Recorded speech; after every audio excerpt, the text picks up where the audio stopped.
रहीम बेनकाब news channel HD international के platform की जनाब तहसील खाड़ियां के अंदर एक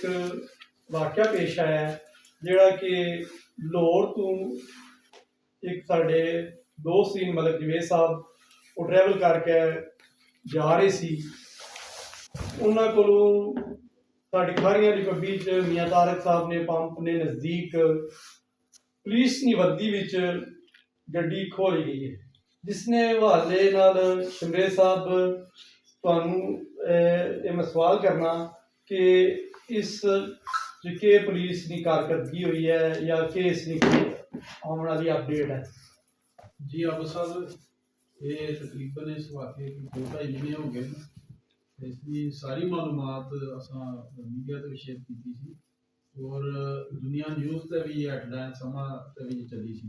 कि लाहौर ना शहरी एक जिहड़ा कि सफ़र कर रहा सी रास्ता GT रोड रावलपिंडी वास्ते ते शाम ने टाइम उसने नाल वाक़या होया है खारियां पब्बी विच जिथे एक पार्क बने है ते उत्थे पुलिस की वर्दी विच जिहड़ा एक गड्डी कार है करोला उसने ऊपर पुलिस की जिहड़ियां लाइटां भी लगियां बत्ती ऊपर लगे है और 4 पुलिस मुलाजम जिन्हें वर्दियां पाइयां उन्होंने मलिक जवेद साहब जिहड़े लाहौर तो आ रहे सी उन्होंने नवी गड्डी तकरीबन जिसकी मालीयत 1 करोड़ 27 लाख उन्होंने दसी है टोटा ब्लैक कलर में उन्होंने रोक के उन्होंने आख्या जी बाहर आओ वो बाहर आए उन्होंने अपनी गड्डी बिठा के लै गए फिर उन्होंने गड्डी दूसरा पुलिस वाला जिस वर्दी पाई सी वाला पुलिस वाला सी हट गए सी उन्होंने नज़र में पुलिस वाला सुना कि ये मैनू कोई थाना लैके जा रहे मैं पता नहीं केड़ा जुर्म किया है उन्होंने लैके वापस आए उन्होंने को ATM कार्ड ले ने क्रेडिट कार्ड ले ने जी अपना पासवर्ड दो डराया धमकाया ने वो डर गए उन्होंने पासवर्ड जो पिन कोड है वो दिता है जिसने CCTV वीडियो मौजूद है उन्होंने आके जू मार्ट खारियां तो बिस्मिल्ला मोड़ कोल है जो उतों ना ATM चू पैसे कढ़ाए ने और पैसे कढ़ाने तो बाद उन्होंने की मलिक जवेद साहब की जोड़े लाहौर वाले इन्ना की है जो साडा बाहर वाल रस्ता होना है ना GT रोड तो लिंक रोड इत्थे अंदर पंजन किसाने को पिंड को खड़ के उन्होंने दाह के उन्होंने हथ पैर बन के सैट ते उन्होंने ना सट दिता और वो जी गड्डी सी पुलिस वाली वापस चली गई कार सी जी मलिक जवेद साहब शाम ने टाइम से नेरा पे मेरे ख्याल इशा ने टाइम होना वो उतों बंदे गुजर रहे सी उन्हें पकड़िया उन्हें बाहर कढ़िया फोन से गल कराई उन्होंने रबता हो गया वो जी खास गल है ना कि उस वक्त वो मौके ते वापस गए उन्हें आखे जी केड़ा इलाका बनना है उन्हें दसिया जी ये थाना सराय लंगीर का इलाका है सराय लंगीर थाने में जाकर उन्हें FIR दी है तो पहला तो उत्थे जेडे पुलिस मुलाजम उन्होंने समझो उन्होंने वो अच्छा तावन नहीं किया एक मजाक किया कि तुम झूठ बोल रहे हो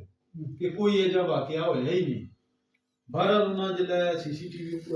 वीडियो जाकर दसिया ना सारा सबूत दिता है फिर उन्होंने यकीन आया वाकई इन्होंने काम होया फिर उन्हें FIR दी है यकीन दहानी कराई है जी कर लें वो वापस चले गए फिर उन्होंने साडे नाल रबता किया फिर देखो मैंने तुसी ये दसो कि जिस वक्त साडे नाल उन्होंने रबता किया है असी उन्होंने दाद रसी करने वास्ते DPO साहब को पेश हुए हैं डायरेक्ट जिसने विच इंस्पैक्टर अदरी साहब राय मनीर साहब DSP साहब इन्हों सारे की जनाब DPO साहब साढ़े सामने बैठे फोन किया है कि जनाब ये मैंने गड्डी चाहिए है आर हालत जिस तरह भी हो सके पर SHO की बल्कि इतों तक उन्हें आख्या है कि जनाब ये तेरा टेस्ट केस है अगर गड्डी बरामद ना हुई तो तू SHO नहीं रहना था इसने बावजूद मेरे ख्याल 1 महीना गुजर गया उस तो इलावा भी उन्हें चौधरी सगीर भद्दर साहब नाल भी रबता किया SHO साहब नाल फिर DPO साहब को DIG साहब ने थ्रू आए न इसने बावजूद इसने पर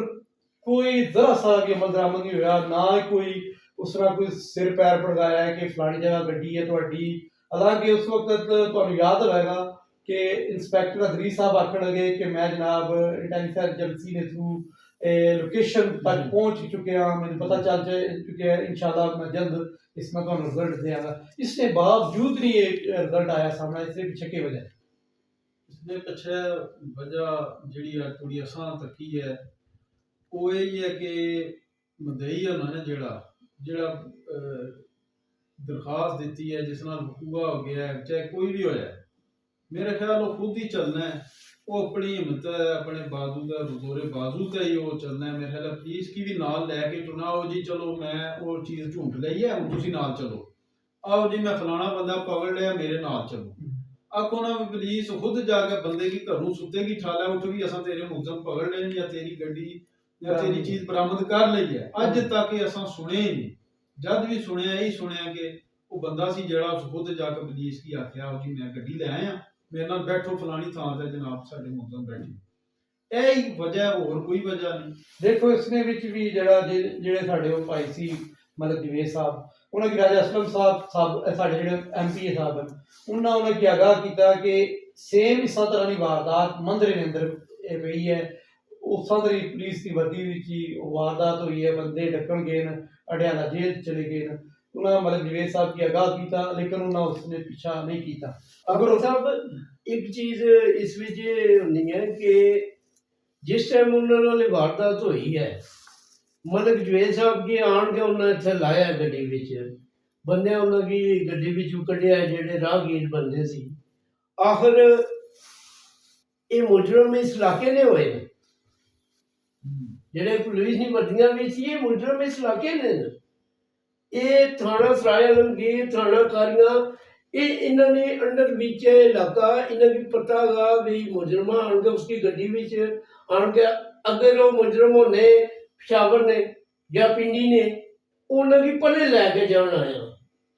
उन्हें आन के इत्थे इन्हें की ला दिता है। इन्हें मतलब वो इलाके के मुकामी मुजरम हैं, पुलिस दी वर्दियां विच वो इलाके के मुकामी मुजरम हैं। लेकिन राय मनीर साहब की DPO साहब फोन किया है, इस विच साडे मौजूदा MPK साहब DPO साहब की फोन किया है कि ये जेड़े लोड़ों आए सी इन्हां नाल वाकया हो गया। आखिर ये मुजरम इस इलाके च फिरने, ATM कार्ड भी मारे, क्रेडिट कार्ड भी मारे न, आया आजकल जदीद दौर है। ये क्यों उन्होंने इन्वेस्टिगेशन करके उन्होंने नंबर ट्रेस नहीं किए गए? ATM मार रहे हैं, सारा कुछ डाटा मार रहे हैं। ये पुलिस की चाहिए सी कि उन्होंने डाटा कलेक्ट करना। अमर साहब मैं Location collect- इस समय ना कि DPO साहब एक जिम्मेदार बंदे ने, जी हाँ। डिस्ट्रिक्ट गुजरात ने एंड ना उन्होंने सामने एक केस चला गया और उन्होंने तमाम तर सबूत भी दे दिते गए कि यह चीज हुई है। इसके बावजूद इन्वेस्टिगेशन भी कमजोर है और ना ही कोई बरामदगी हुई है। सर इस विच भी ये उन्हें शायद ये नजर आ रहा है कि इस विच भी कोई बहुत बड़ी सियासत इन्वॉल्व हो गई है या कोई। देखो DPO साहब ऑर्डर कर रहे हैं कि मैनू 24 घंटे गड्डी चाहिए है, जी और SHO साहब की वार्निंग दे रहे हैं कि तू थाने ने लिया रहना। ये गल सही है। आज कितने दिन हो गए ना, आज महीना हो गया, गड्डी क्यों बरामद नहीं हुई? सवालिया निशान है बहुत बड़ा DPO साहब लम्हा वास्ते। फिक्री है ये DPO साहब सानू दसन कि राय मनीर DSP को पुछण, SHO को पुछण दोबारा भी मैं ਤੁਹਾਨੂੰ ਹੁਕਮ ਦਿੱਤਾ है कि ਸਾਡੇ ਲਾਹੌਰ ਚ ਜਿਹੜੇ ਮਲਿਕ ਜਵੇਦ ਸਾਹਿਬ ਆਏ ਨੇ ਉਹਨਾਂ ਦੀ ਗੱਡੀ ਬਰਾਮਦ ਕਰੋ, उन्नी लोकेशन ट्रेस करो कि गड्डी किथे फिर रही है। ये मैं अमर साहब ये रिक्वेस्ट करना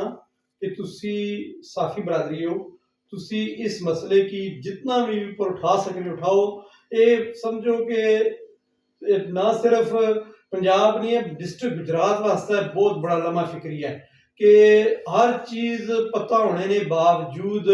असी असल मुलजमा तक नहीं पहुंच सके। ये तुसी अपनी सहाफत की जबान विच ना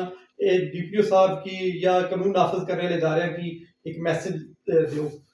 ये सर असी बिल्कुल ये मैसेज देने असी पहले भी इस खबरां चलाइयां न कि DPO गुजरात अगे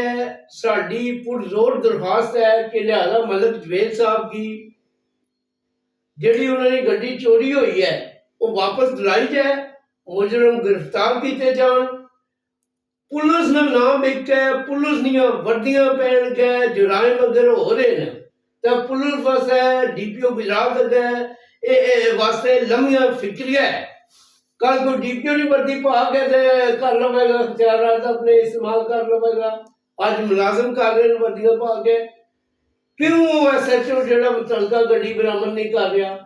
हर चीज उसकी दे दी गई है, सबूत दे दिए गए। डीपीओ साहब इस चीज ना सख्त तरीन नोटिस लवन, डीएसपी खारिया, एसएचओ सराय आलमगीर, एसएचओ खारिया की ए फौरी तौर पर हुक्म दिता जाए कि मलिक जवेद साहब की गड्डी बरामद की जाए। ਇਹਨਾਂ ਅਲਫਾਜ਼ ਨਾਲ ਹੀ ਜਨਾਬ ਮੈਂ ਇਜਾਜ਼ਤ ਚਾਹਾਂਗਾ। ਅੱਜ ਦੀ ਬੈਠਕ ਦਾ ਇਖਤਤਾਮ ਇਹਨਾਂ ਅਲਫਾਜ਼ ਨਾਲ ਹੀ ਜਨਾਬ। ਅੱਲਾਹ ਹਾਫਿਜ਼।